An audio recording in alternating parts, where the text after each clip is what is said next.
मन्दल फडे भयो नि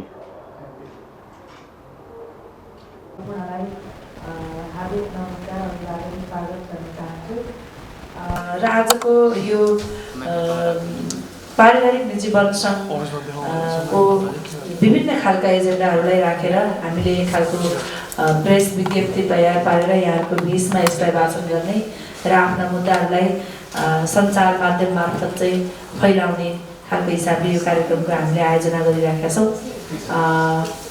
म यो कार्यक्रमको अध्यक्षता ग्रहण गरिदिनु हुनको निमित्त यस महासङ्घका अध्यक्ष जोगराज गिरिज्यूलाई हार्दिक अनुरोध गर्दछु। यसै गरी आसन ग्रहणकै क्रममा सामुदायिक बनौटा महासङ्घका अध्यक्षज्यूलाई भारती पाठकज्यूलाई महासन ग्रहणको लागि हार्दिक अनुरोध गर्दछु। सम्पूर्ण पत्रकारज्यूहरूको यहाँ उपस्थिति रहेको छ विभिन्न मिडियाहरूबाट। म अहिले हामी परिचय पनि गर्नेछौँ र यहाँलाई यथास्थानमै आसन ग्रहणको लागि हार्दिक अनुरोध गर्दछु। पारिवारिक जीवन सङ्घका उपाध्यक्षज्यू, कोषाध्यक्षज्यू, सहयोगी साथीहरू यहाँहरू सम्पूर्णलाई यथास्थानमा रहनको लागि म हार्दिक अनुरोध गर्दछु। आज हामीले एक परिवार एक पारिवारिक जीवन समृद्ध नेपाल हाम्रो अभियान भन्ने मूल नाराका साथ अगाडि बढिरहेका छौँ। वास्तवमै हामीले जुन खालको एजेन्डाहरू उठाइरहेका छौँ पारिवारिक जीवन सङ्घको हैसियतले हामीले पाउनुपर्ने अधिकार, किसानले पाउनुपर्ने अधिकार, सामुदायिक वनको कुरा गरिरहँदा समुदायका व्यक्तित्वहरूले वन संरक्षण गरेर बसिरहनु पर्ने समुदायले जुन खालको हिसाबले संरक्षण गरेर बसिरहेका छ र यो संरक्षणकर्ताको अधिकारको कुराहरूको विषयमा पक्कै पनि हामीले नीतिगत कुराहरू विभिन्न ठाउँमा विभिन्न क्षेत्रबाट उठाइरहँदाखेरि एउटा हाम्रो यो आवाजलाई बुलन्द गरिदिने भनेको बुलन्द गर्ने एउटा माध्यम हाम्रो मिडिया पत्रकार कर्मी पत्रकार मित्रहरू हुनुहुन्छ। त्यसले गर्दाखेरि यहाँहरूले नै यो आवाजलाई पुलको काम गर्ने नीतिगत तहसम्म पुर्याउने काम गर्नुहुन्छ। त्यसले गर्दाखेरि आज यहाँहरूसँगको भेटघाट महत्त्वपूर्ण हुनेछ भन्ने विश्वास पनि हामीलाई लागेको छ। र अब म फेरि पनि केही हाम्रो पाहुनाहरू आउँदै हुनुहुन्छ, केही पत्रकार मित्रहरू आउँदै हुनुहुन्छ भन्ने खबर हामीले पाएका छौँ र पनि 2-4जना पत्रकार मित्र साथीहरू बाटोमा आउँदै गर्दा अल्मलिरहँदाखेरि धेरै साथीहरू यहाँ कुदिराख्नु परेको छ। हाम्रो कार्यक्रमलाई चाहिँ अगाडि बढाउँदै गरौँ भन्ने खालको सल्लाह अनुसार यो कार्यक्रमको सुरुवात हामीले गरिरहेका छौँ। आजको यस कार्यक्रममा पाल्नुहुने आदरणीय पाहुना पत्रकार मित्र सम्पूर्णलाई स्वागत गरिदिनु हुनको निमित्त म यस महासङ्घका उपाध्यक्ष सुशीला खतिवडाजीलाई हार्दिक अनुरोध गर्दछु। पारिवारिक जीवन सङ्घका महासचिव आरती पाठकज्यू, यसै गरेर आजको हाम्रो यस कार्यक्रमको सभा अध्यक्षताको आसन ग्रहण गरिरहनु भएको पारिवारिक जीवन सङ्घका केन्द्रीय अध्यक्ष आदरणीय सर जोगराज गिरिज्यू, त्यसै गरेर आजको हाम्रो यस कार्यक्रममा अतिथिको भूमिका निर्वाह गरिरहनु भएको सामुदायिक वनको रोका महासङ्घ नेपालको अध्यक्ष आदरणीय दिदी भारती पाठकज्यू र यो कार्यक्रमलाई सफल बनाउनका निम्ति हाम्रो पारिवारिक जीवन सङ्घको निमन्त्रणालाई स्वीकार गरेर पाल्ने सम्पूर्ण पत्रकार मित्रहरूलाई यस कार्यक्रममा हार्दिक स्वागत गर्दछु। वास्तवमा पारिवारिक जीवन सङ्घले किसानहरूको आवाजलाई बुलन्द गर्दै आइरहेको छ, तर महासङ्घले मात्रै बसेर छलफल गरेर यी कुराहरू जनताको बिचसम्म पुर्याउन सकिँदैन। वास्तविक किसानहरूको बिचमा पारिवारिक जीवन सङ्घले कस्तो आवाजहरू उठाइरहेको छ भन्ने कुराहरू पुर्याउनको लागि पुलको काम गर्नुहुने सम्पूर्ण पत्रकार मित्रहरूलाई मैले हार्दिक स्वागत गर्दछु र कार्यक्रमको अन्तिमसम्म बसिदिनु हुन र हामीले खाजाको व्यवस्थापन गरेका छौँ, खाजा पनि खाएर गइदिनु हुनका लागि पनि यहाँलाई हार्दिक अनुरोध गर्दै कार्यक्रममा हार्दिक स्वागतम भन्न चाहन्छु। हस्, धन्यवाद। स्वागत सकिएको छ। अब म छोटो हामी सबैजना परिचय गरौँ पनि भन्ने लाग्यो र छोटो रूपमा आफ्नो नाम, त्यसपछि प्रतिनिधित्व गर्ने संस्था, मिडिया चाहिँ यहाँहरूले पनि बताइदिनु होला म अनुरोध गर्न चाहन्छु। म आफैबाट सुरु गर्छु। यहाँहरू सम्पूर्णलाई पुनः नमस्कार। म आरती पाठक, घर मकवानपुर, पारिवारिक जीवन सङ्घ नेपालको राष्ट्रिय महासचिव। धन्यवाद।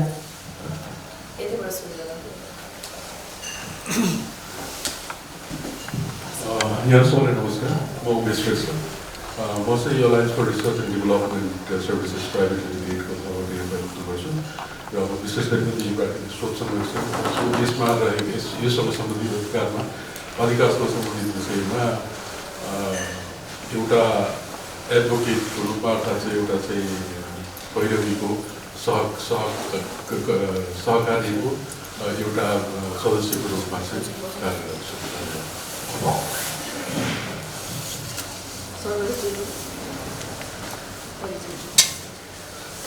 नमस्ते, म सबिन शर्मा, म राजधानी दैनिकमा काम गर्छु। सम्पूर्णमा नमस्कार, मेरो नाम हरिशरण बस्नेत, म भागौँ टेलिभिजनबाट। नमस्ते सम्पूर्णमा, म माउन्टेन टेलिभिजनबाट नवराज पौडेल।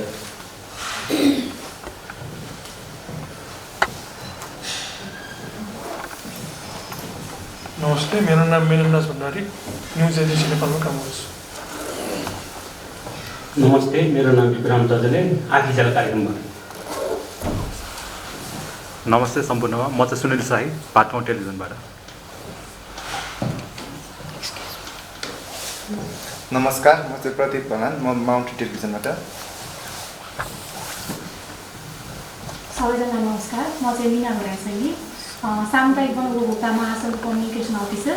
हाम्रो आफ्नै सामुदायिकवन.com छ, म त्यसको जिम्मेवारी। सबै नमस्कार, म सन्दीप विक, आउटटाइम न्युजबाट। नमस्कार, म नेफेज अडियो भिजुअल डिपार्टमेन्टमा सरोज कोइराला। नमस्कार, म कमल राणा, म चाहिँ अहिले रेडियो थाहा संसारमा काम गर्छु। नमस्कार, म गोपाल तिवारी, खुल्ला नेपाल.com। नमस्कार, म सीमा तामाङ, कान्तिपुर दैनिकमा आबद्ध छु।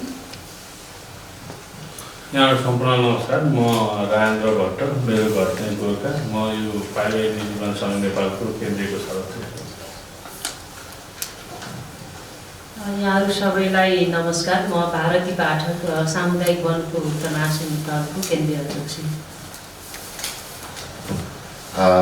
मेरो नाम जोगराज गिरी, घर चाहिँ ताङपर्छ, म पारिवारिक निजी वन सङ्घ नेपालको केन्द्रीय अध्यक्ष। धन्यवाद। नमस्कार सबैजनालाई, म सुशीला खतिवडा, पारिवारिक निजी वन सङ्घ केन्द्रीय उपाध्यक्ष, बागमती प्रदेश इन्चार्ज, घर मेरो काठमाडौँ नै। धन्यवाद सबैजनालाई धारणाहरू राखिदिनु हुनको निमित्त आदरणीय अध्यक्षज्यूलाई अनुरोध गर्छु।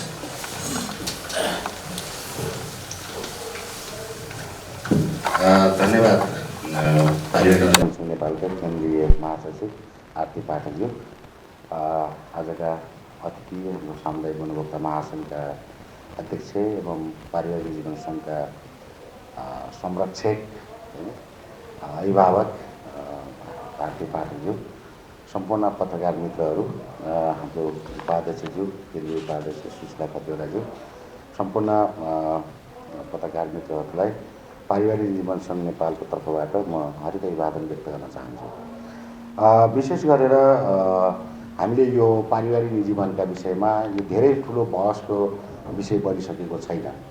विशेष गरेर नेपालमा यो बहसको विषय नीतिगत बहस, यसका सम्भावना, चुनौती, अवसरका विषयमा विगतको 5-6 वर्षपछि मात्रै वर्षदेखि यसको चाहिँ बहस र संवादहरू हामीले थालनी गरेका छौँ। र यो विशेष गरेर हामी यो 2015 अथवा सन् 2015 मार्च 8 अथवा अर्थात् विक्रम सम्वत 2071 फागुन 24 गते विधिवत रूपले पारिवारिक निजी वन सङ्घ नेपाल हामीले स्थापना गरेका हौँ। र यो स्थापना गरे पश्चात हामीले चाहिँ यसका सन्दर्भमा अध्ययनहरू, छलफलहरू, बहसहरू गर्दै आएका छौँ। र यो बहसलाई हामीले चाहिँ तीनवटै सरकार, सङ्घीय सरकार, प्रदेश सरकार र स्थानीय सरकार र तल समुदायसम्म यो बहसलाई चाहिँ हामीले अगाडि बढाइरहेका छौँ। र विशेष गरेर वन दुईटा छन् भन्ने कुराबाटै सुरु गर्नुपर्छ भन्ने मलाई लाग्छ। एउटा वन चाहिँ नेपाल सरकारको स्वामित्वको वन, त्यो वनको विषयमा थुप्रै बहस र चर्चा भएको छ। त्यसको एउटा महत्त्वपूर्ण भाग चाहिँ यहाँ अहिले उपस्थित हुनुभएको छ हाम्रो सामुदायिक वन उपभोक्ता महासङ्घ अध्यक्षजीले भन्नु नै हुनेछ। र दोस्रो चाहिँ वन भनेको तपाईँको चाहिँ निजी व्यक्तिको स्वामित्वमा भएका वनहरू दुईटा वन छन्। एउटा चाहिँ तपाईँको चाहिँ दुईटा वन छन्, त्यो दुईटा वनमा चाहिँ एउटा वन चाहिँ व्यक्तिको स्वामित्वमा भएको र मध्यम खालका निम्न मध्यम खालका किसानहरूले विकास गरेको वनलाई पारिवारिक निजी वन भन्ने गरेका छौँ।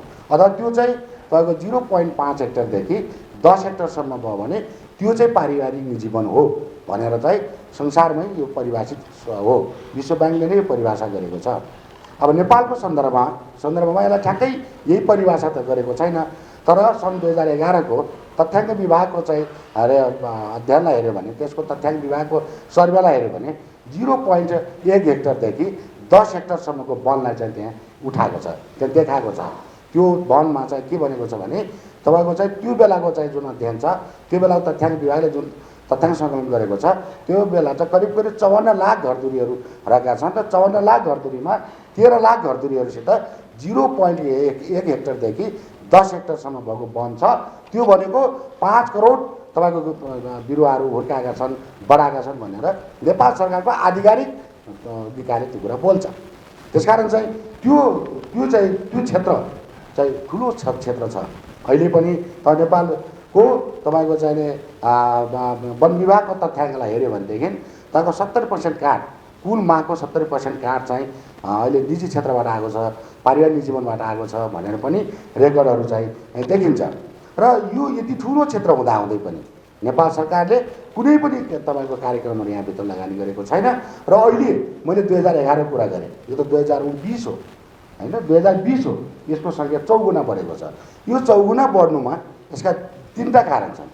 एउटा कारण त के हो भने अहिले मान्छेहरूको चाहिँ श्रमजीवी किसानहरू, विशेष गरेर गरी खाने वर्गहरू तपाईँको चाहिँ कामको सिलसिलामा तपाईँको चाहिँ खाडी मुलुकहरूमा पसिना बगाइरहनु भएको छ। त्यो पसिना बगाइसके त्यहाँबाट ठुलो पैसा आएको छ। त्यो पैसा आएर उहाँहरू चाहिँ शिक्षाका नाममा, स्वास्थ्यका नाममा, अरू विभिन्न कारणले उहाँहरू चाहिँ बिस्तारै नजिकको गाउँमा चाहिँ आउनु भएको छ, नजिकको बजारमा आउनु भएको छ।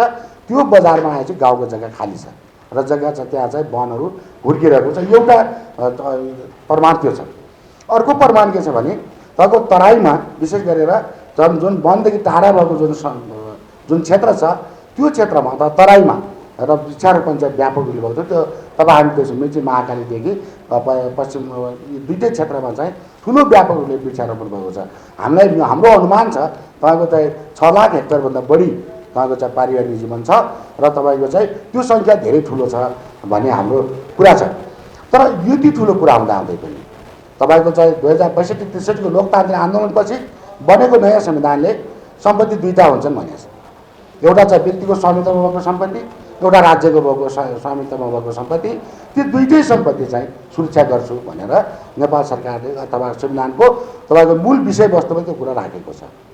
तर जुन जग्गामासित छ, जुन जग्गा मलाई नेपाल सरकारले तपाईँको चाहिँ भोगाधिकार त गर्ने गरी दिएको छ, जुन म बेच्न सक्छु, म त्यसलाई घरेडीमा बनाउन सक्छु, त्यहाँ जङ्गल पनि बनाउन सक्छु अथवा खेतीपाती गर्न सक्छु।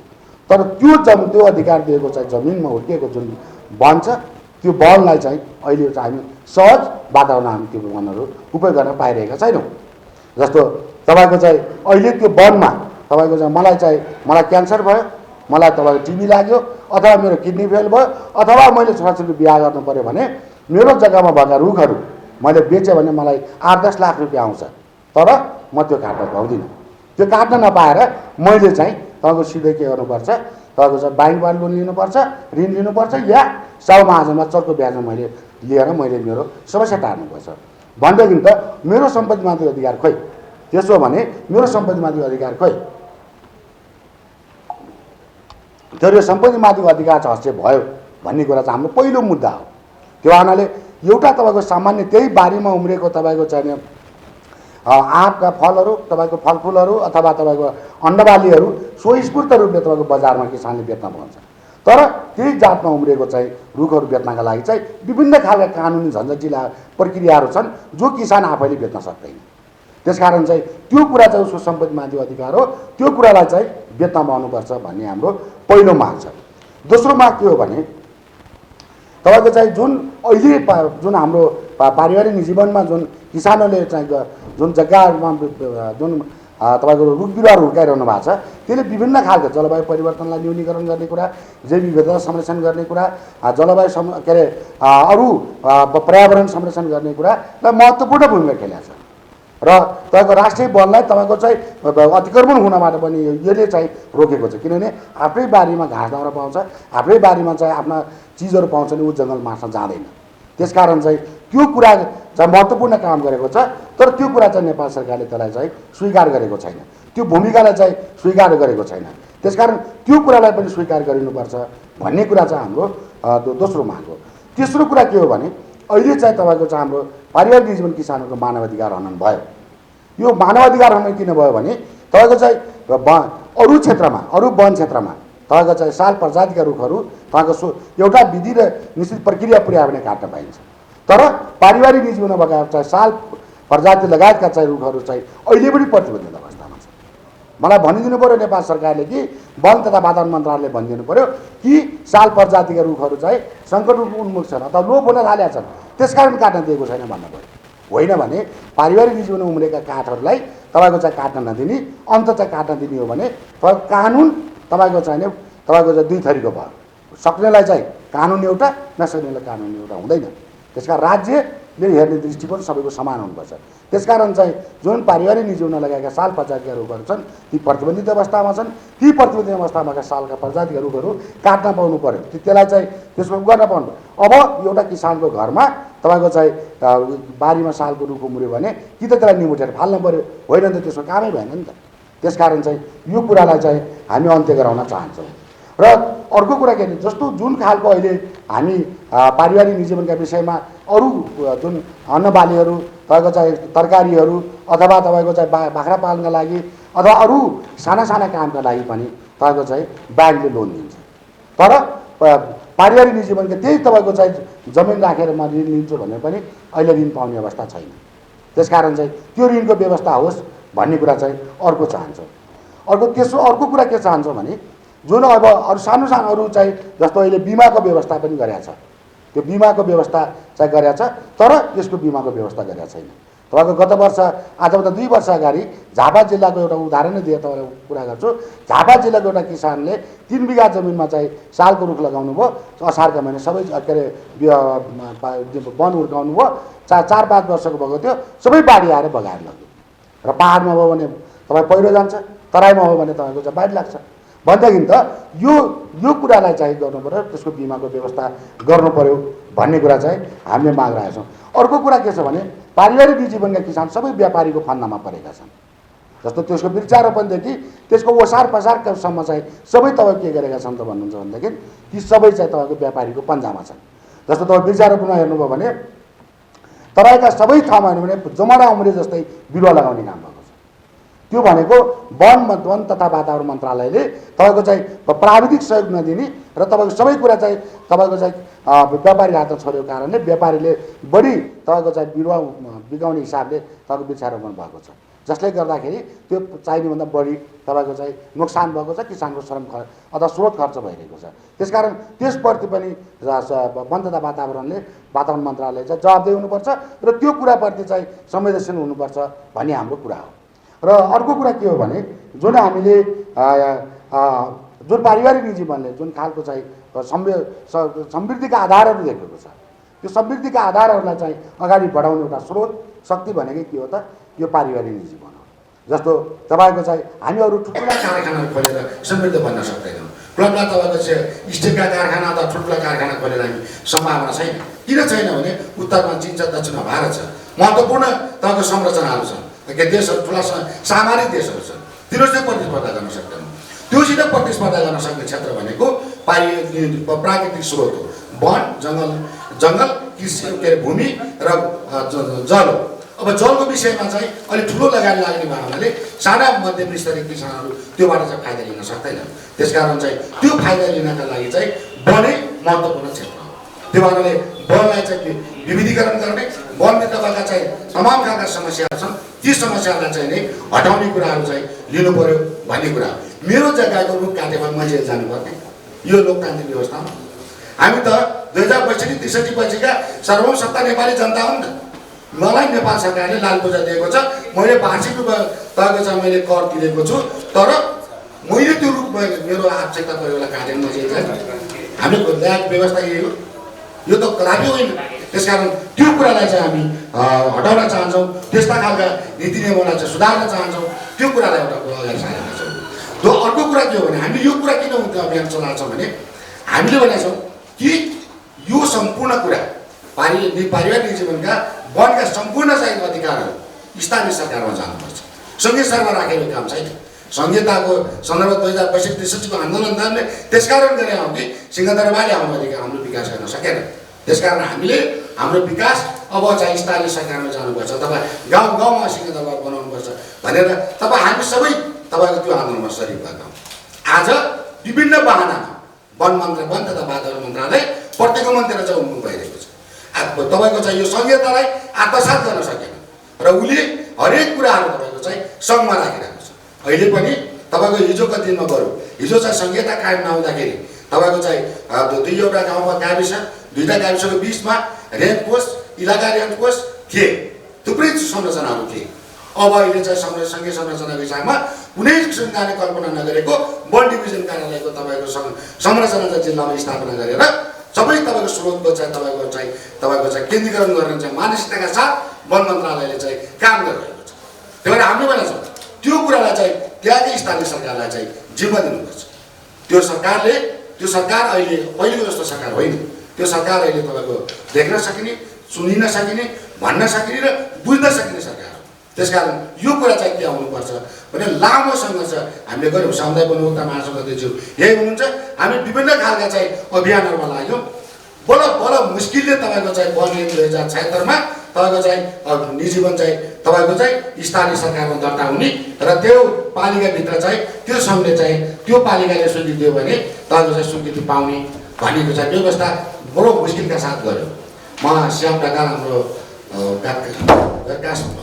कास व्यवसाय महासङ्घ अध्यक्षलाई यहाँ अगाडि आएर प्रश्न गर्छु। त्यसले गर्दाखेरि यो कुरालाई चाहिँ हामीले चाहिँ तर हाम्रो माग के हो भने एउटा सरकार, तीनवटा सरकार उस्तै हैसियतका हो, कुनै ठुलो कुनै सानो होइन। आज उसरी भन्यो भने स्थानीय सरकार सबैभन्दा ठुलो र सबैभन्दा तपाईँको चाहिँ शक्तिशाली सरकार हो। बरु मुख्यमन्त्री चाहिँ अहिलेको सङ्घीय सरकारले प्रधानमन्त्री चेन्ज गर्न सक्नुहुन्छ अथवा बहुमत अल्पमतको आधारमा तपाईँको सरकार परिवर्तन हुन सक्छ। तर स्थानीय सरकार त तपाईँको अल्पमत बहुमतको आधारमा छैन। त्यहाँ त विपक्षको कल्पनै गरेको छैन भने त्यो शक्तिशाली सरकारलाई तपाईँको चाहिँ स्रोतबाट तपाईँको चाहिँ अघि एकदमै नीतिगत रूपमा चाहिँ केन्द्रीकरण गर्ने कुरा जुन वन मन्त्रालयले गरिरहेको छ यो चाहिँ हाम्रो चाहिँ आपत्तिको विषय छ र यसलाई तत्काल त्यो सुधार्न पनि हामी माग गर्दछौँ। र त्यो कुरा चाहिँ मैले यो कुरा किन भनिरहेको छु भने जनता चाहिँ म चाहिँ दाङको मान्छे, दाङको सीमा तपाईँको सुर्खेतबाट चाहिँ मेरो पारिवारिक जीवन दर्ता गर्नलाई भराइको डिभिजन पनि कार्यालय आउनुपर्ने। त्यहाँबाट म त्यो चाहिँ तपाईँको घुङ्गटियाबाट मेरो घरै आउँदाखेरि करिब तपाईँको चाहिँ 500 रुपियाँ चाहिँ आउन मात्रै लाग्छ र 4 घन्टा तपाईँको चाहिँ गाडीमा लाग्छ। त्यसै आएको पनि काम हुँदैन। अनि मेरो पारिवारिक काट्न लागि जी हजुर नमस्कार, मेरो पारिवारिक काट्न पाऊँ, मेरो वन काट्न पाऊँ नपाऊँ भन्ने मेरो सम्पत्ति मैले सरकारलाई सोध्नुपर्ने, हामी सर्वसत्ता सम्पन्न गर्ने हो त यो होइन। त्यसकारण चाहिँ यो तत्काल चाहिँ तपाईँको चाहिँ वन मन्त्रालयले यो कानुनी प्रक्रियालाई चाहिँ फुकाउनुपर्छ भन्ने कुरा चाहिँ हामीले बारम्बार कुरा उठाएका छौँ। र त्यसपछि गएर यो जुन अहिले जुन एउटा राष्ट्रिय वन क्षेत्रमा तपाईँको जुन एउटा जुन ठुलो बहसको विषय बनेको थियो त्यो बहसको विषयलाई चाहिँ तपाईँको चाहिँ हटाउनका लागि चाहिँ नीतिगत कानुनी संस्था सुधारबारे सिफारिस गर्नका लागि उच्च स्तरीय छानबिन समिति जुन बनेको छ यो छानबिन समितिले चाहिँ रिपोर्ट दिएको पनि आज 2 महिनाभन्दा बढी भइसक्यो। यो तपाईँको चाहिँ मन्त्री परिषदमा प्रधानमन्त्री कार्यालयबाट बनेको चाहिँ यो जुन समिति छ यो समितिले महत्त्वपूर्ण सुझावहरू दिएको छ। यो महत्त्वपूर्ण सुझावहरूलाई चाहिँ वन मन्त्रालयले अहिलेसम्म कार्यान्वयन गर्ने तपाईँको सक्रियता पनि देखाएको छैन। मलाई त जानकारी छैन।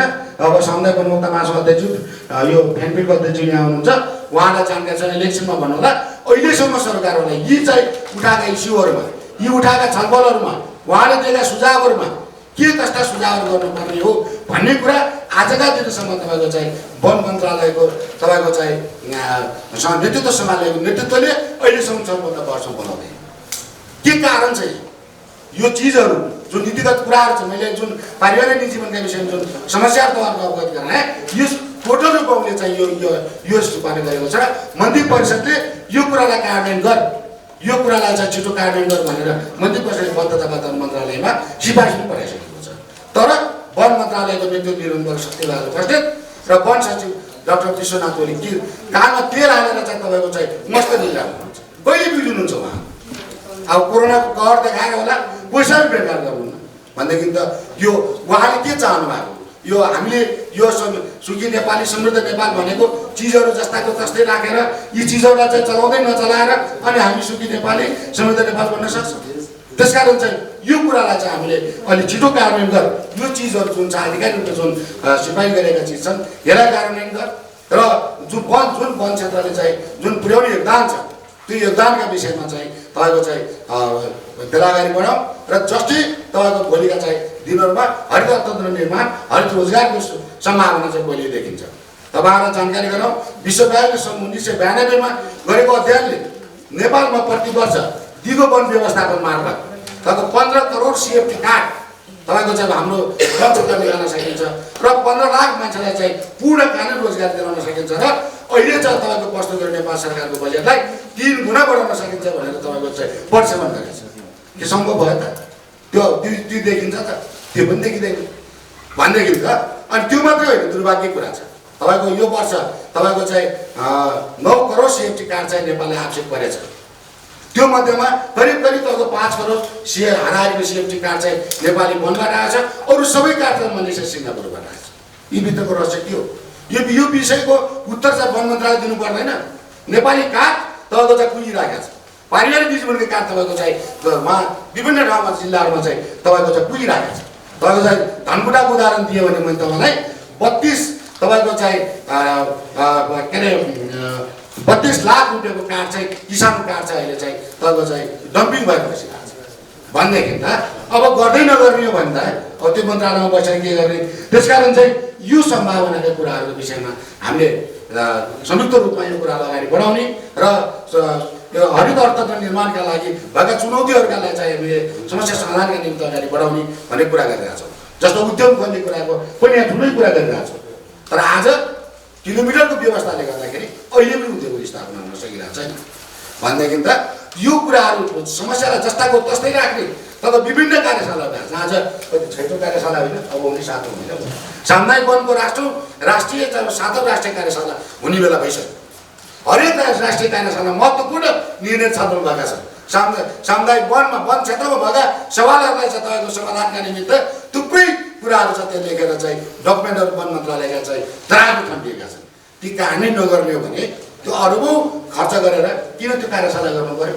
किन आवश्यकता पर्यो? त्यति मात्रै होइन, तपाईँको चाहिँ अन्तर्राष्ट्रिय तपाईँको चाहिँ वन सम्मेलन तपाईँको चाहिँ भएको थियो काठमाडौँमा आजभन्दा 3-4 वर्ष पहिला।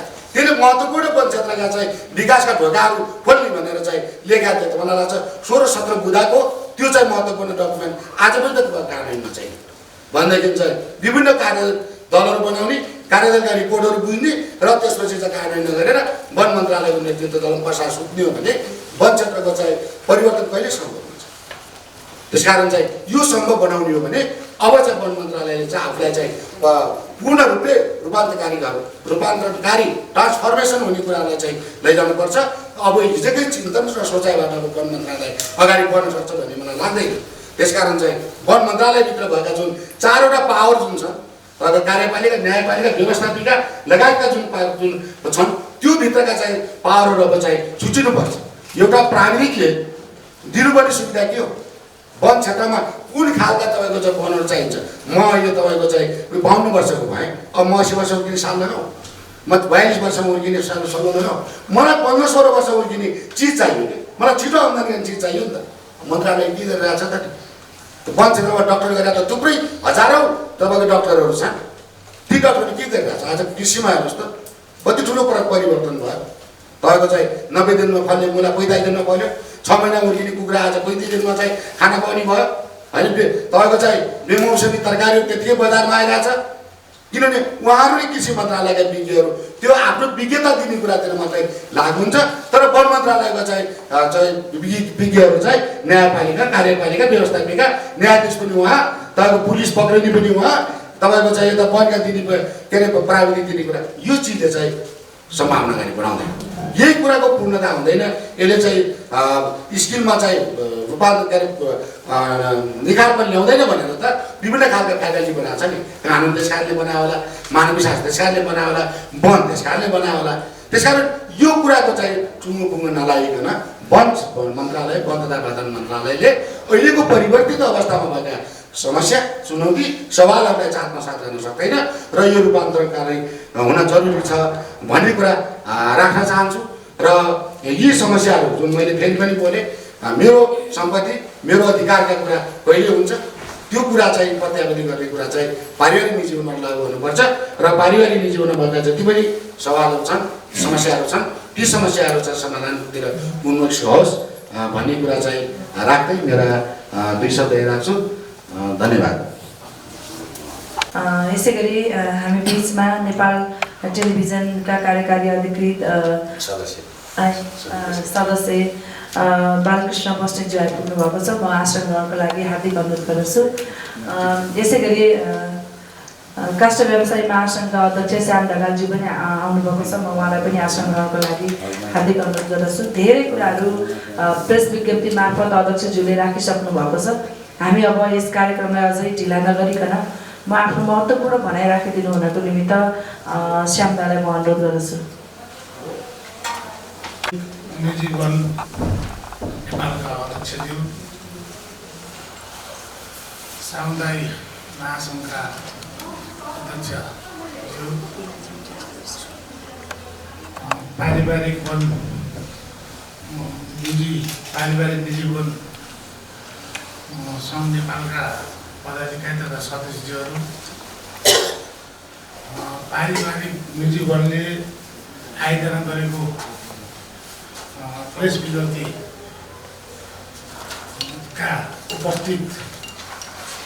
सम्पूर्ण उपस्थित महानुभावहरू, यो कार्यक्रमलाई भव्य रूपमा आम जनताको बिचमा र सरकारको बिचमा पुर्याउनुको निम्ति उपस्थित रहनुभएका पत्रकारज्यूहरू र उपस्थित सम्पूर्ण जनसमुदायहरू, म नेपाल वन पैदल उद्योग व्यवसायी महासङ्घको अध्यक्ष श्याम ढकाल, म पारिवारिक निजी वन सङ्घ नेपाललाई म धन्यवाद दिन चाहन्छु।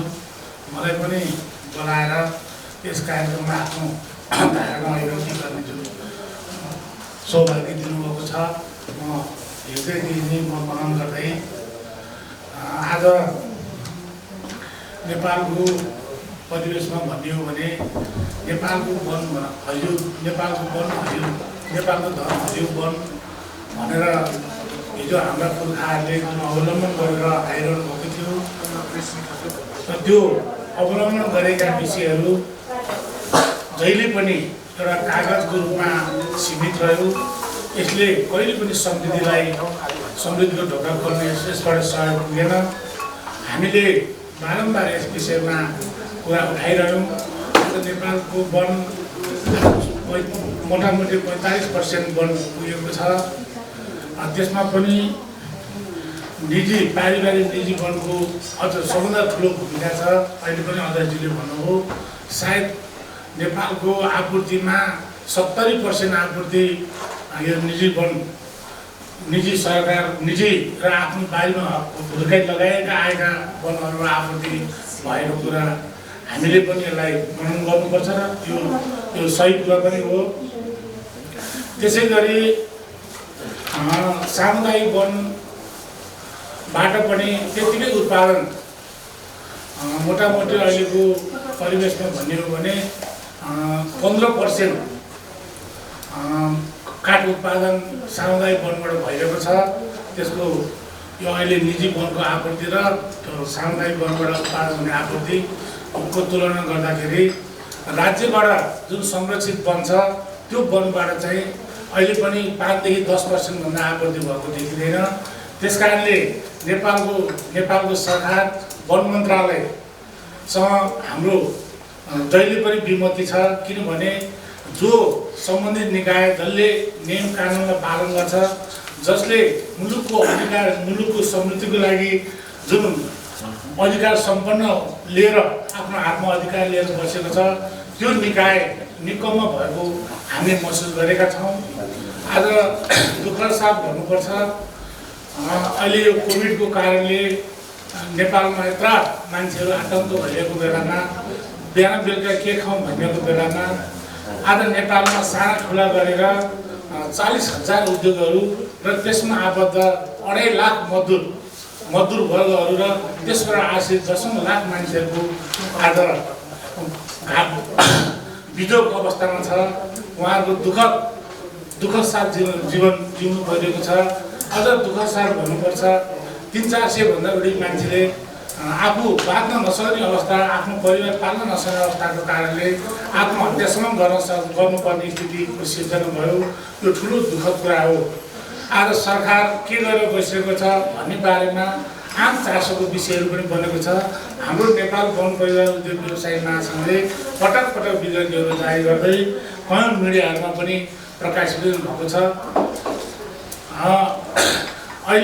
अहिले नेपालमा मोटामोटी तपाईँलाई 1 देखि 1.5 करोड क्युबिक काठ उत्पादन भएर जङ्गलमा छरबट्ट रूपमा बसिरहेको छ र त्यहाँ कयौँ काठहरू उत्पादित काठहरू तपाईँलाई चोरी तस्करी भएर हराइएको छ। कयौँ खोला बाढी पहिरोले बगाएर लगिरहेको अवस्था छ।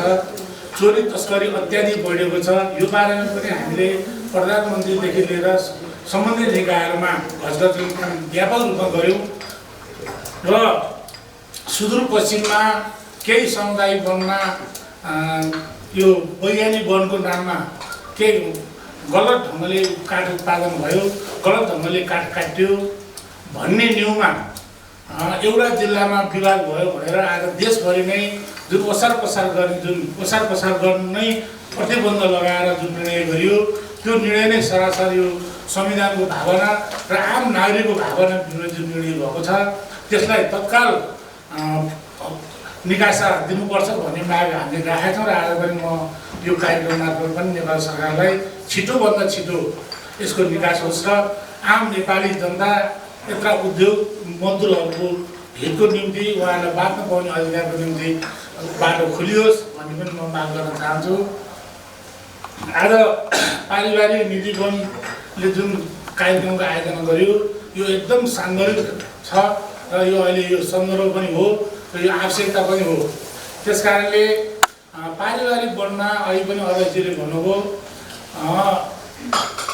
योभन्दा पहिला के थियो म भन्न चाहन्न। 52 सालपछि जुन माओवादी द्वन्द्व सुरु भइसकेपछि गाउँमा भएका बाटाटाठा मान्छेहरू र गाउँमा बस्ने अवस्था भइसकेपछि सबै सहरमा झर्ने क्रम बढ्यो। त्यो बढिसकेपछि पहाडका जमिनहरू, गाउँ बस्तीका जमिनहरू सबै बाँझो रहे र त्यहाँ साल लगायतका अन्य जातहरू काठहरू प्रशस्त मात्रामा उत्पादन भएका छन्। अब नेपाल सरकार अहिले जस्तो सालको काठमा आफ्नो बारीमा लगाई हुर्काएको र साल चाहिँ कस्तो हो भने म पत्रकार साथीहरूलाई अनुरोध गर्न चाहन्छु, साल चाहिँ रोपेर रोपिने चिज होइन। त्यो चाहिँ एउटा प्राकृतिक वन हो।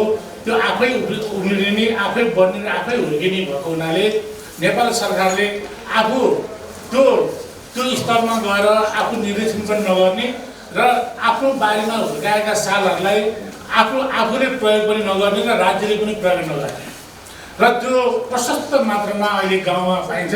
तपाईँलाई 52 सालबाट हिसाब गर्नुभयो भने आज अहिले 77 सालको बिचमा 25-30 वर्ष 35 वर्षको बिचमा त्यो सालका काठहरू अहिले प्रयोग गर्न उचित भइसकेको छ। मोटामोटी त्यसको 40 वर्ष हो।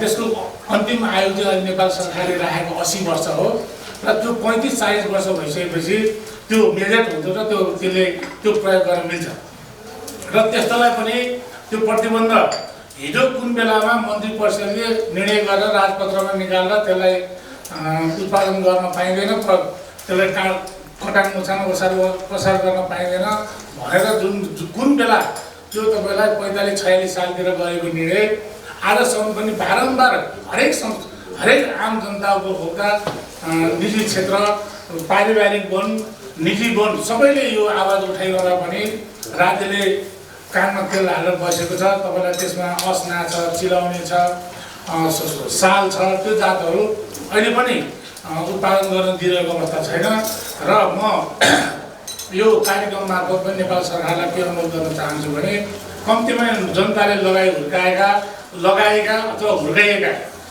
काठहरू चाहिँ उसको आफ्नो निजी सम्पत्ति हो। त्यो निजी सम्पत्ति चाहिँ आम जनताले उपभोग गर्न पाउनुपर्छ। अहिले तपाईँलाई अहिले विदेशबाट कयौँ लाख युवाहरू अहिले गाउँ फर्किनु भएको छ। उहाँले एउटा सिप आफ्नो अनुभव सारा बटुलेर आज नेपालमा आउनुभएको छ। अस्ति पनि एउटा परराष्ट्र मन्त्रालयले एउटा डाटा पेस गरिएको थियो। पहिलाभन्दा अहिले 70% मान्छे अहिले विदेश नगएर गाउँमा बसिरहेको अवस्था छ। रेमिटेन्स चाहिँ अब घट्ने हो भन्ने चिन्ता छ। तर गाउँमा आएर बस्ने युवाहरूलाई हामीले के दिने, काम दिने, रोजगार दिने भन्ने कुरा चाहिँ अहिले पनि नेपाल सरकारले चिन्ता व्यक्त गरेको जस्तो देखिँदैन। मान्छे घटिरहेछ, रेमिटेन्स घट्ने हो भन्ने चिन्ता छ। तर आफ्नो नेपालमा जन्मेका हुर्केका युवाहरू आज विदेश गएर एउटा सिप सिकेर आउनुभएको छ। उहाँहरूलाई हामीले सिप के दिने भन्दा गाउँघरमा सबभन्दा महत्त्वपूर्ण भनेको चाहिँ यो वनजन्य नै हो। अब उहाँले फर्निचरदेखि लिएर हरेक चिजहरूको उहाँसँग अनुभव छ। नयाँ टेक्नोलोजी लिएर आउनुभएको छ। अहिले तपाईँलाई गाउँमा हेर्न जानुभयो भने आफ्नो बारीमा लगाएका साल लगायतका काठहरू उनीहरूले चलाउन पाउनन्।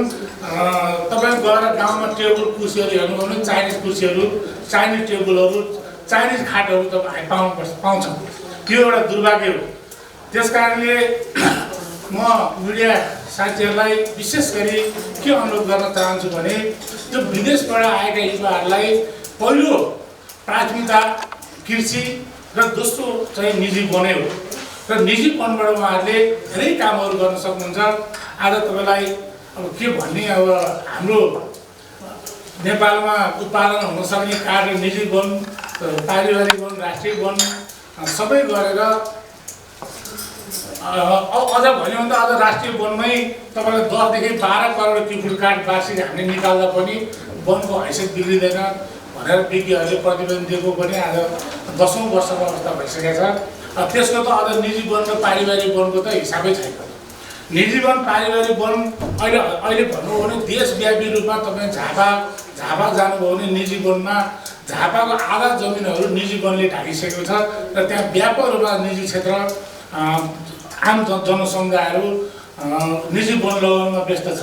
तर उहाँहरूलाई आफ्नो बारीमा लगाएका रुखहरू हामीले अरू बारी लगाउँदा, धान मकै गहुँ लगाउँदा आफ्नो इच्छाले काटेर लगेर आफूले बेच्न पाउँछन् भने आफ्नो बारीमा लगाएका रुखहरू हरेक झन्झटिला अवस्थाहरू सिर्जना गरेर उहाँहरूलाई त्यो झन्झटबाट निकास नदिने र उहाँहरूलाई झन्झटिलो अवस्था सिर्जना गरेर उहाँहरूले लगाएका रुखहरू आफूले बेच्न ल्याउँदा त्यसको 50% खर्च चाहिँ अनावश्यक खर्च बढ्ने र त्यसले गर्दा निजी वनमा लगाएका रुखहरूबाट पनि आम जनताले जति आम्दानी गर्नु पर्थ्यो त्यो पाइरहेको अवस्था छैन।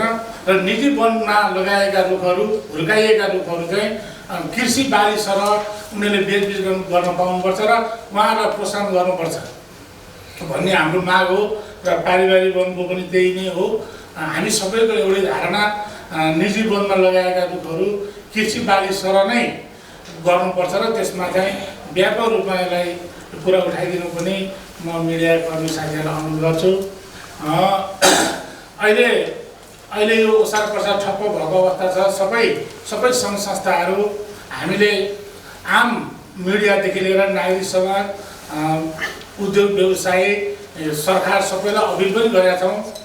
सहयोगको अपेक्षा पनि राखेर हामीले अहिले पनि विज्ञप्तिहरू निकालेका छौँ र पत्रकार साथीहरूको बिचमा पनि धेरै कुराहरू पुर्याएका छौँ, राज्यको बिचमा पनि पुर्याएका छौँ। अहिले पनि करोडौँ क्युबिक काठ जङ्गलमा लिलाम भएर व्यवसायले, निजी क्षेत्रले पैसा बुझाएका काठहरू पनि उठाउन पाइरहेको अवस्था छैन। त्यो सडेर त्यसको गुणस्तर पनि न्यून भइसकेको छ र सारा उद्योगहरू ठप्प छ र त्यसमा आश्रित मजदुरहरूको अवस्था नाजुक छ। त्यस कारणले छिटोभन्दा छिटो यसलाई निकास गरेर हामी सबै सङ्घ संस्थाहरूको एउटै आवाज त्यही नै छ। यसलाई छिटोभन्दा छिटो निकास गरिदिनु पऱ्यो। अहिले आम उपभोक्ता जस्तो सामुदायिक वन उत्पादन काठहरू अहिले उपभोक्ताहरूले आफूले काम गर्न नपाएर, आफ्नो घर बनाउन नपाएर एकदम दुःखको अवस्था छ। त्यस कारणले त्यसलाई छिटोभन्दा छिटो निकास गराउने कुरामा पनि मिडिया साथीहरूबाट सक्दो सहयोग होस् र यो पारिवारिक निजी वनले जुन कार्यक्रम आयोजना गरेको छ र म नेपाल वन प्रजापति व्यवसाय महासंघबाट विशेष धन्यवाद दिँदै सरकारले विशेष रूपमा यसलाई ध्यान दियोस् र यो जुन कार्यक्रमको आयोजना भएको छ यो कार्यक्रम सफल होस् र आम जनता निजी वन उपभोक्ता सबैको राहत होस् र देशको पनि समृद्धि होस् भन्ने शुभकामना दिँदै मेरो आफ्नो भनाइ गर्छु। धन्यवाद। महत्त्वपूर्ण भनाइको लागि मैले फेरि पनि जोड्न चाहेँ सञ्चार विज्ञ सोम सुवेदीज्यू आइपुग्नु भएको छ। महासन ग्रहणको लागि हार्दिक अनुरोध गर्दछु। यसै गरी हामीले जुन यो एउटा धारणा राखेका छौँ यो प्रेस विज्ञप्ति छ यसको विषयमा सञ्चारकर्मी मित्रहरूलाई केही आफ्नो भनाइ राख्नु छ भने एकछिनमा यहाँहरूसँग छलफल पनि गर्नेछौँ। छलफलको लागि थोरै समय हामी प्रदान गर्नेछौँ र अब म आफ्नो महत्त्वपूर्ण भनाइ राखिदिनु हुनको निमित्त सामुदायिक वनौटा सङ्घका राष्ट्रिय अध्यक्ष भारती पाठकजीलाई हार्दिक अनुरोध गर्दछु। पत्रकार सम्मेलनका अध्यक्षता गरिराख्नुभएका पारिवारिक निजी वन सङ्घका अध्यक्षज्यू, काष्ठ व्यवसायी महासङ्घका अध्यक्षज्यू, पारिवारिक निजी वन सङ्घका उपाध्यक्ष, कोषाध्यक्ष लगायत सम्पूर्ण पदाधिकारी साथीहरू, सहयोगी साथीहरू र विशेष गरी यो कार्यक्रममा आफ्नो महत्त्वपूर्ण समय दिएर उपस्थित हुनुभएका आदरणीय पत्रकार, सहयोगी, सहयात्री, सम्पूर्ण मित्रहरू, यहाँहरू सबैलाई हार्दिक हरित अभिवादन व्यक्त गर्न चाहन्छु। आज धेरै कुरा त अघि अध्यक्षज्यूले धेरै कुरा राखिसक्नु भएको छ। मैले धेरै विषय थुप्रै छन्। वन क्षेत्रका सवालको कुरा गर्ने हो भने हामीले दिनभरि बहस गर्दा पनि जनताको पक्षमा, समुदायको पक्षमा बोल्नुपर्ने थुप्रै विषयवस्तुहरू छन्। तर आज म विशेष गरी आजको पत्रकार सम्मेलन वन क्षेत्रको छानबिनको लागि ज्येष्ठ 15 गते नेपाल सरकारले जुन उच्च स्तरीय छानबिन समिति गठन गरेको थियो र उच्च स्तरीय छानबिन समितिले दिएको प्रतिवेदनको अवस्था के छ र यसलाई कार्यान्वयन गर्नको निमित्त सरकार जिम्मेवार बन्नुपर्छ कि पर्दैन भन्ने सन्दर्भसँग आजको पत्रकार सम्मेलनको विषयवस्तुहरू जोडिन्छ भन्ने मलाई लाग्छ। किनकि यहाँको प्रेस विज्ञप्तिले, यहाँको दस्तावेजहरूले पनि त्यो देखाइराखेको छ। यहाँको बिचमा धेरै पत्रकार साथीहरू वन क्षेत्रको विज्ञ हुनुहुन्छ। विभिन्न चरणमा, विभिन्न समयमा वन क्षेत्रमा उठिएका सवालहरू, त्यो क्षेत्रको सम्भावनाको विषयमा बहस गर्दा गर्दा धेरै अनुभवी भएको व्यक्तित्वहरू यहाँ हुनुहुन्छ। मैले भन्नु पर्दैन कि नेपालमा आजभन्दा 40 वर्ष अगाडि नेपालको वन क्षेत्र कस्तो थियो, आज समुदायलाई हस्तान्तरण गरिसकेपछि एउटा परिवार, एउटा सदस्य र समुदाय मिलेर वन संरक्षण गर्न थालेपछि वनको अवस्था कस्तो छ। आज नेपालमा मात्रै होइन, विश्वमा नेपालको वनलाई, नेपालको प्राकृतिक स्रोतलाई चिनाउनको निमित्त नेपालको समुदायको यहाँ बसोबास गर्ने ग्रामीण क्षेत्रका किसानहरू, सामुदायिक वन उपभोक्ता समूह, कम्युनिटी वन, धार्मिक वन, पारिवारिक परिवार मिलेर बनेको वन जसले वन संरक्षणमा धेरै महत्त्वपूर्ण योगदान पुर्याए। मलाई लाग्छ यसको विषयमा हामीले धेरै चर्चा परिचर्चा गरिराख्नु पर्दैन, किनकि हामीले प्रत्यक्ष देखेको विषय हो। आजभन्दा अगाडि वन क्षेत्र जसले वन भनेर हेर्ने अवस्था थिएन, नाङ्गो डाँडा थियो, त्यसलाई हरियाली बनाउने, जैव विविधताको संरक्षण गर्ने, पानीका मुहान बढाउने, त्यो सँगसँगै पछि गएर जडीबुटी र काठसन्य वस्तुहरूको संरक्षणमा महत्त्वपूर्ण योगदान कसले पुर्यायो भन्दा नीति निर्माताहरूले नीति बनाउने हो। तर त्यसको संरक्षणकर्ता भनेको स्थानीय जनता हो। त्यो वन क्षेत्रमा बसोबास गर्ने स्थानीय समुदाय, आदिवासी जनजाति, महिला, दलित, विपन्न किसानहरूले चाहिँ वनको संरक्षण गरिरहेको छ, प्राकृतिक स्रोतको संरक्षण गरिरहेको छ। यहाँले सरकारी प्रतिवेदन पनि देख्नुभएको होला। 39%बाट 44% वन क्षेत्र बनाउनको निमित्त नेपालको 22,000 भन्दा बेसी सङ्गठन, सामुदायिक वन उपभोक्ता समूहको ठुलो योगदान छ भन्ने कुरा सरकारी प्रतिवेदनले सार्वजनिक गरेको छ। यसमा कुनै डाउटै छैन। त्यसमा पनि पहाडी क्षेत्रमा धेरै योगदान छ भनेर प्रतिवेदनमा बोलेको छ।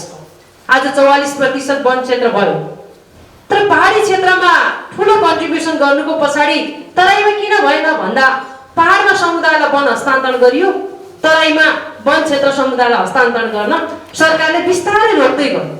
हामी जस्तो नागरिक सङ्गठन, समुदायमा आधारित सङ्गठनको प्रेसरले गर्दा तराईमा यति मात्र भए पनि समुदायलाई वन हस्तान्तरण गरेर तराईको वन चुरेलाई आजसम्म यो अवस्थासम्म थेगिराख्नको लागि त्यो क्षेत्रमा क्रियाशील रहेका सामुदायिक सङ्गठनहरू, किसानहरू, गरिब विपन्न, महिला, भूमिहीन समुदायको महत्त्वपूर्ण योगदान छ। तर भन्ने गरिन्छ चुरे दोहन भयो, चुरेको विषयमा ठुलो इस्युहरू उठ्यो। कसले गर्यो भन्दा त्यहाँका गरिबहरूले, त्यहाँका भूमिहीनहरूले चाहिँ चुरे मासे भन्ने जस्ता कुराहरू बाहिर पनि आउँछ। तर कदापि होइन। सरकारले 2071 सालदेखि अहिलेसम्मको कुरा गर्ने हो भने 2071 सालदेखि आज हामी 77 सम्म आइपुग्दाखेरि चुरेमा परिवारले गरेको त अझ त्यो पारिवारिक वनको हिसाबले त उहाँले साल मात्रै भन्नु, अरू प्रजाति पनि निकाल्न पाउनु भएको छैन। केही प्रजाति मात्रै खुलेको। तर सामुदायिक वनले एउटा स्वायत्त रूपमा संरक्षण गरेको, हिजो विनाश भएको एउटा मरुभूमिमा परिणत हुन गइसकेको नेपालको भूभागलाई चाहिँ एउटा हराभरा बनाउनको निमित्त जसरी योगदान पुर्यायो, आज चुरे वातावरण संरक्षण क्षेत्रकै नाममा चुरेमा हेर्ने हो भने वातावरण संरक्षण ऐन 2052 लागू गरेर चाहिँ आज चुरेभित्र मान्छे प्रवेश गर्न पाइँदैन। चुरेको वन पैदावार निकाल्न पाइँदैन। काष्ठ व्यवसाय महासङ्घका साथीहरू यहाँ हुनुहुन्छ, पारिवारिक मिश्रणको साथीहरू यहाँ हुनुहुन्छ। 71 सालदेखि आजसम्म त्यो क्षेत्रमा बसोबास गर्ने मान्छेहरू दिनदिनै त्रासमा बस्नु परेको छ। मानव रहितको चुरे व्यवस्थापनको चाहिँ कानुनलाई अगाडि सारिदिएको छ। आज त्यसको आवाज कसले उठाउने? त्यहाँका भूमिहीनहरूको, त्यहाँका महिलाहरूको, त्यहाँका आदिवासीहरूको, त्यहाँको वन संरक्षण गर्ने समुदायको आवाज कसले उठाइदिन्छ? आज चुरे संरक्षणमा स्थानीय जनता भएन, उनीहरू ओनरसिप लिएन, स्थानीय सरकारलाई जवाबदेही बनाएन भने चुरेको संरक्षण हुन सक्छ, प्राकृतिक स्रोतको संरक्षण हुन सक्छ। तर यी इस्युहरूलाई जोड्दै सरकारले लग्यो। सरकारले यस्तो खालको गलत नीति देशव्यापी रूपमा अगाडि सार्यो कि पहाडमा हेऱ्यो सामुदायिक वनमा बाघ बढ्यो भने संरक्षण क्षेत्र घोषणा गरिदिइहाल्ने, राष्ट्रिय निकुञ्ज घोषणा गरिदिइहाल्ने। तराईमा ठुला सालका रुख देख्यो भने सरपट कटान गर्ने वैज्ञानिक वन व्यवस्थापनको कार्यक्रम लगिदिइहाल्ने। यति फ्याक्चुअल छ सरकार, जहाँ आफ्नो एउटा वन व्यवस्थापनको मोडालिटी, वन संरक्षणको मोडालिटी, संरक्षण र व्यवस्थापन दुईटै महत्त्वपूर्ण हो। यो दुईटै कुरालाई स्थानीय जनताको नेतृत्व, किसानहरूको नेतृत्वबाट अगाडि बढाउनु पर्छ भन्ने कुरा हाम्रा नीति निर्माताहरूले अहिले पनि प्रश्न हुन सकेका छैन। आज इस्यु किन आइराखेको छ? हामीले पटक सरकारसँग कुरा गर्यौँ। आजभन्दा 10 वर्ष अगाडिदेखि उहाँले वैज्ञानिक वन व्यवस्थापनको नाममा सरपट कटानको पद्धति अगाडि बढाउनु हो। 22,000 भन्दा बेसी सामुदायिक वन उपभोक्ता समूह छ, अरू मोडालिटीको वन क्षेत्र छ, साझेदारी वन छ, कौटनीतिक वन छ, धार्मिक वन छ। मैले समुदायमा आधारित वन क्षेत्रको कुरा गरेको, त्यसमध्ये 700 वटा सामुदायिक वनमा छानी जहाँ ठुला सालका रुख छन् त्यहाँ सरपट कटान गरिदिने। बाँकी रहेको समुदायलाई वन पैदावार प्रयोग गर्नु पर्दैन, त्यहाँका गरिबको घर बनाउनु पर्दैन, त्यहाँका गरिब भूकम्प पीडितको घर बनाउनु पर्दैन। उनीहरूको कार्ययोजना परिमार्जन गर्न 5 वर्ष 10 वर्षसम्म पनि सरकारी सेवा दिने निकायले रोकिराखिदिएको छ।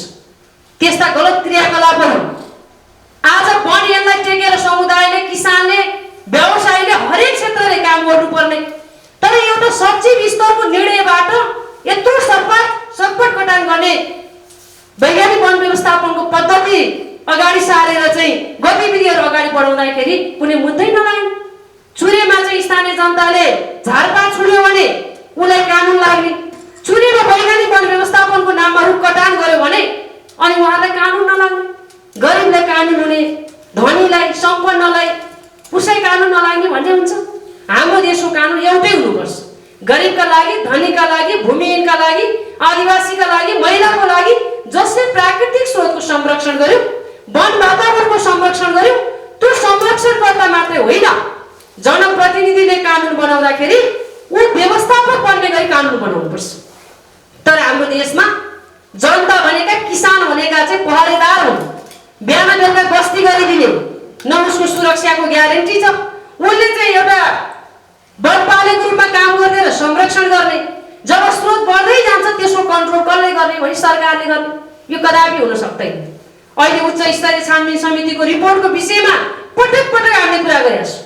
जेठ 15 गते सरकारले निर्णय गर्यो, सुदूरपश्चिममा मात्रै होइन, देशव्यापी रूपमा गलत ढङ्गबाट एउटा सचिव स्तरले निर्णयबाट चाहिँ उहाँले पुरै सालका रुखहरू छानी काट्ने गरी जुन कार्यविधि बनाउनु हो त्यो नीति गलत छ, कार्यविधि सच्याउनु पर्छ भनेर समुदायको तर्फबाट बन्यो। उच्च स्तरीय छानबिन समिति बनिसकेपछि आज 3-3वटा समिति गएको छ। उच्च स्तरीय छानबिन समिति सरकारले बनाएको एउटा, संसदमा बनेको लेखा समिति अर्को, प्राकृतिक स्रोत साधन समिति, कृषि सहकारी समितिले 3वटा समिति चाहिँ यो कोभिडको बेलामा गाउँ गाउँमा पुगेर उपभोक्ता, किसान, सरकारवालासँग छलफल गरेर 3वटै समितिको ठम्ब्याइ छ। यो नीति गलत छ। यो नीतिलाई सबै सरकारवालाको बीचमा छलफल गरेर नीति सच्याइयोस् र वन व्यवस्थापनको एउटा मोडालिटी क्लियर गरेर समुदायको सहभागिता, स्थानीय जनताको निर्णयबाट वन पैदावार र उत्पादन बढाउने कुरामा अगाडि बढोस् भनेर निर्देशन दिएको आज 2 महिना भइसक्यो। आज सरकारले गरेको निर्णय तपाईँलाई म जानकारी गराउन चाहन्छु। जेठको 15 गते वन मन्त्रालयमा बस्दा बस्दै क्याबिनेटले निर्णय गर्यो यो नीति खराब छ। रातारात कोभिडको बेला राति मध्यरातमा रुख काटियो। आज 5-7 वर्षसम्म काटेका रुखहरू कहाँ गए? न उपभोक्ताले फाइदा पाए, न राज्यले फाइदा पायो। त्यसको पनि छानबिन गर्नु पर्यो। सामुदायिक वनमा मात्रै होइन, अरू मोडालिटीका वन क्षेत्रमा उहाँले त्यो व्यवस्थापन लागू गर्नुभयो भनेर चाहिँ वन पैदावार जुन अवस्थामा छ, किनकि उत्पादन लिने बेला थियो। वन पैदावार निकाल्ने भनेको जेठको 15सम्म काटिसक्ने, त्यसपछि उपभोग गर्ने समय हो। अनि सरकारले क्याबिनेटले 81 गरेको निर्णय हाम्रो वन तथा वातावरण मन्त्रालयले 5 मिनटमा चिठी लेखेर 7वटा प्रदेशलाई सर्कुलर गरेर उसले के भन्यो भने तत्काल जुन अवस्थामा वन पैदावार छ जङ्गलमा त्यही अवस्थामा रोप्नको लागि निर्देशित गरिन्छ भनेर सर्कुलर पठायो। हामीले सरकारसँग आग्रह गर्यौं। प्रधानमन्त्री कार्यालय क्याबिनेटले गरेको निर्णय भएको कारणले हामीले प्रधानमन्त्री समक्ष कुरा गर्यौं। यो वन पैदावार रोप्ने समय होइन। जहाँ गलत छ, जुन नीति गलत छ, त्यो गलत नीतिलाई सच्याउने हिसाबले सरकार अगाडि बढोस्। हामी सरकारवालाले कसरी सहयोग गर्नुपर्छ, कहाँ सहभागिता रहनुपर्छ, हामी त्यहाँ जान तयार छौँ। तर नीतिलाई सच्याइयोस् भनेर हामीले पटक पटक कुरा गर्यौं। वन पैदावार खुल्ला गर्नको निमित्त हामीले आग्रह गर्यौं। तर यहाँभित्र विभिन्न खालका यस्ता खालका षड्यन्त्रहरू भयो जहाँ चाहिँ सालका रूपमा प्रतिबन्ध लगाउने, अरू बाँकी रहेका वन पैदावार खुल्ला गर्ने भनेर फेरि निर्णय गरियो। अनि हामीले फेरि सरकारसँग आग्रह गर्यौं। साल प्रयोग गर्ने पनि धेरै ठाउँमा समुदायहरू छन्। करोडौं कमाउने मात्रै होइन, 2टा साल प्रयोग गरेर गरिबको घर बनाउने त्यस्ता खालका सामुदायिक संगठनहरू, समूहहरू छ। तिनीमाथि प्रतिबन्ध लगाइयो। आज दशैं भनेको छैन, तिहार भनेको छैन, छठ भनेको छैन। 22,000 सामुदायिक वन उपभोक्ता समूहमा वनपालेहरू हुनुहुन्छ। उहाँहरू 5,000 देखि 10,000 सम्म खाने वनपाले राति नसुतिकन गस्ती गर्नुहुन्छ। त्यस्तो समुदायको रोजीरोटी चाहिँ खोसियो। आज भूकम्प पीडितले घर बनाउन पाएनन्। गरिब सुत्केरी महिलाहरू भुइँमा सुतिराखेको छ।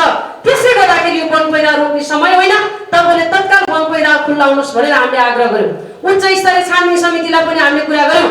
उच्च स्तरीय छानबिन समितिले सबै सरकारवालाको आवाजलाई सम्बोधन गरेर तत्काल वन पैदावार खुल्ला गर्ने, वैज्ञानिक वन व्यवस्थापनको कार्यविधिलाई सच्याएर दिगो वन व्यवस्थापनको कार्यविधि सरकारवालाको सहभागितामा तयार गरेर चाहिँ यसलाई कार्यान्वयन गर्नुको निमित्त हामी सरकारलाई सुझाव दिन्छौँ भनेर उच्च स्तरीय छानबिन समितिले प्रधानमन्त्रीलाई बुझायो। प्रधानमन्त्रीका व्याख्या गर्यो। दिनभरि छलफल गरेपछि क्याबिनेटमा छलफल भएर वन तथा वातावरण मन्त्रालयमा उच्च स्तरीय छानबिन समितिको प्रतिवेदन कार्यान्वयन गर्न हुनको लागि निर्देशित गरिन्छ भनेर पठाएको आज 2 महिना भइसक्यो। वन पैदावार रोक्नको निमित्त वन मन्त्रालयले 1 घण्टाको बिचमा परिवर्तन गर्यो। गरिब किसान मार्नको निमित्त, तर खुलाउनको निमित्त उच्च स्तरीय छानबिन समितिले दिएको रिपोर्ट आज 2 महिना हुँदा पनि क्याबिनेटबाट सर्कुलर गरेको, निर्णय गरेको कुरालाई फेरि उपसचिव स्तरको नेतृत्वमा त्यसलाई छानबिन गरिरहेकै 2 महिना भइसक्यो। के हो वन मन्त्रालयको नियम? के हो वन मन्त्रालयको संरचना भित्रका काम गर्ने साथीहरूको नियममाथि हाम्रो प्रश्न चिन्ह छ। किन खुलाइदैन? किन यसको विषयमा सरकारवालालाई बोलाएर बहस गरिँदैन? किन अन्यायको बन्दी बनाइन्छ? राष्ट्रको सम्पत्ति, जनताको सम्पत्ति, रगत र पसिना कसको बगेको छ भन्दा किसानहरूको बगेको छ, उपभोक्ताको बगेको छ। त्यसले गर्दाखेरि हामी सरकारलाई भन्न चाहन्छौँ उहाँले तत्काल यो वन पैदावार खुल्ला गर्ने र उच्च स्तरीय छानबिन समितिको रिपोर्टभित्र धेरै महत्त्वपूर्ण विषय छ।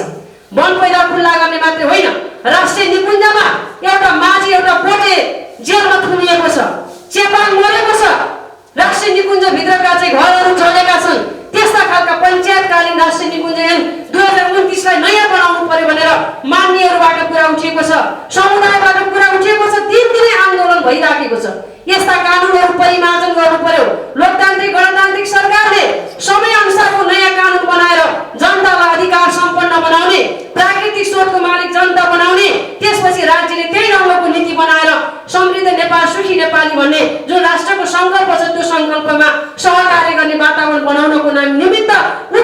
छानबिन समितिले गरेको सुझावलाई यदि वन मन्त्रालयले कार्यान्वयन गर्दैन भने सामुदायिक वन उपभोक्ता महासङ्घ नेपालले हाम्रो आन्दोलनको हामीले 7 गतेदेखि आन्दोलन सुरुवात गरेका छौँ।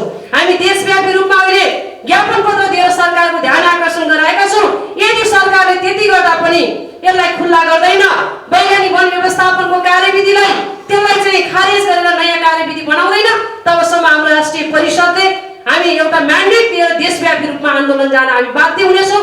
त्यो खालको आन्दोलनमा मलाई लाग्छ काष्ठ व्यवसायी महासङ्घ यहाँ हुनुहुन्छ, पारिवारिक निजी वन सङ्घ र मिडियाका सम्पूर्ण साथीहरू, तपाईँहरूको कलम महत्त्वपूर्ण हुन्छ, तपाईँहरूको आवाजहरू महत्त्वपूर्ण हुन्छ।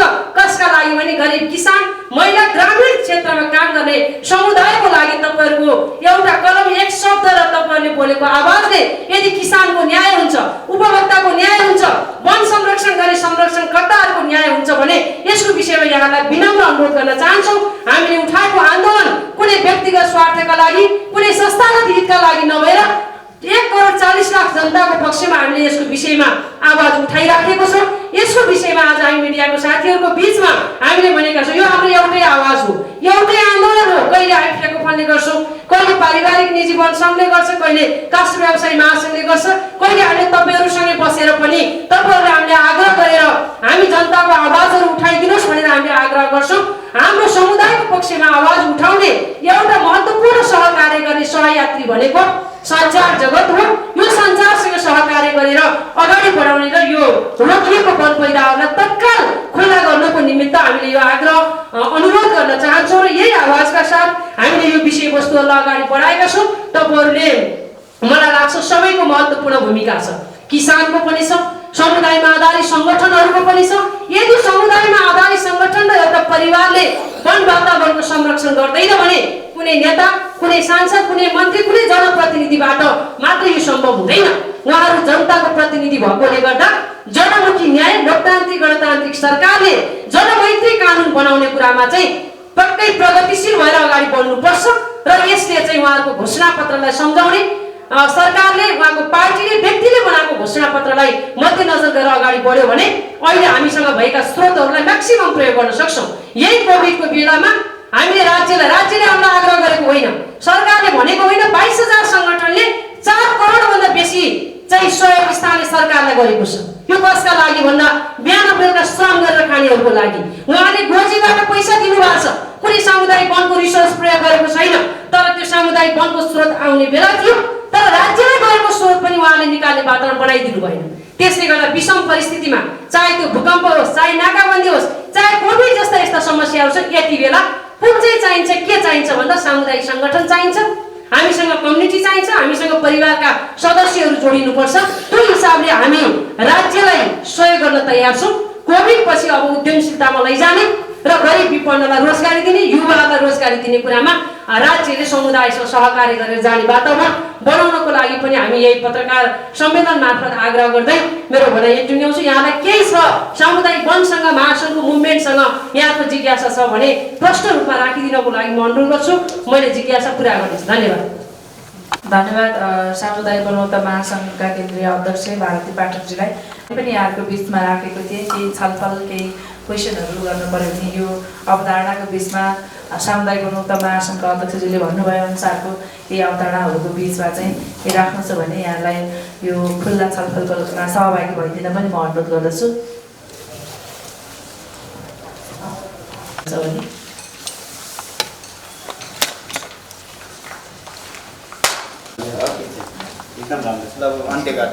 हामी कार्यक्रमको अन्तिम चरणमा आइसकेका छौँ। आजको यस कार्यक्रममा पाल्नुहुने आदरणीय पाहुना, पत्रकार मित्रहरू, यहाँहरू सम्पूर्णलाई धन्यवाद ज्ञापन गरिदिनु हुन म यस महासङ्घका कोषाध्यक्ष राजेन्द्र भट्टजीलाई अनुरोध गर्छु। द्वारा आयोजित यस पत्रकार सम्मेलनमा का अध्यक्षज्यू, त्यसै गरी अतिथि सामुदायिक वन उपभोक्ता महासङ्घ नेपालका अध्यक्षज्यू, त्यसै गरी अतिथिमै नेपाल वन पैदावार उद्योग व्यवसायी महासङ्घका अध्यक्षज्यू र यस पत्रकार सम्मेलनमा उपस्थित हुनुहुने सम्पूर्ण पत्रकार साथीहरूमा म हृदय अभिवादन व्यक्त गर्न चाहन्छु। पूर्वोक्ता साथीहरूले फेकोफोनको बारेमा, पारिवारिक जीवनको बारेमा वन नेपाल कास्टोको बारेमा धेरै कुराहरू भनिसक्नुभयो। त्यसमा मैले दोहोऱ्याउन चाहन्न। जुन यो कार्यक्रममा उठेका पारिवारिक जीवनका मुद्दाहरू, सामुदायिक वन उत्पादनका मुद्दाहरू र नीतिगत अप्ठ्याराहरूको विषयमा धेरै लामो छलफल र बहसहरू यहाँ त पहिला पनि भएका थिए र आज पनि थुप्रै कुराहरू चाहिँ यस पत्रकार सम्मेलनमा उठेका छन्। यो चाहिँ पत्रकार सम्मेलनमा उठेका नीतिगत कुराहरू र चाहिँ वन क्षेत्रमा भएका अप्ठ्यारा कुराहरूलाई चाहिँ जुन पत्रकार साथीहरूले एउटा सामान्य किसानको कुरा होस्, एउटा चाहिँ समुदायका कुरा होस्, यसलाई चाहिँ स्पष्ट रूपमा सम्बन्धित निकायसम्म चाहिँ पुर्याइदिन र त्यो चाहिँ हाम्रो ऐन कानुन बन्ने ठाउँसम्म हजुरहरूले लेखेका कुरा, टेलिभिजनबाट प्रसारण भएका कुराहरू उहाँहरू ठाउँसम्म पुर्याइदिनुहुन, सहयोग गरिदिनुहुन म अनुरोध गर्दै छोटो समयको छोटो निमन्त्रणालाई स्वीकार गरेर यहाँ आइदिनु भयो। यहाँ सबैलाई धन्यवाद दिँदै मेरो भनाइ यहाँ देऊ। धन्यवाद। अध्यक्षज्यूलाई अनुरोध गर्दै हामी समापन भइसके पछाडि माथि हाइटीमा सामेल भएर मात्रै जानु हुनुको लागि पनि अनुरोध गर्दै म कार्यक्रम सञ्चालक यस सङ्घको महासचिव आरती पाठक बिदा हुन्छु। धन्यवाद, नमस्कार।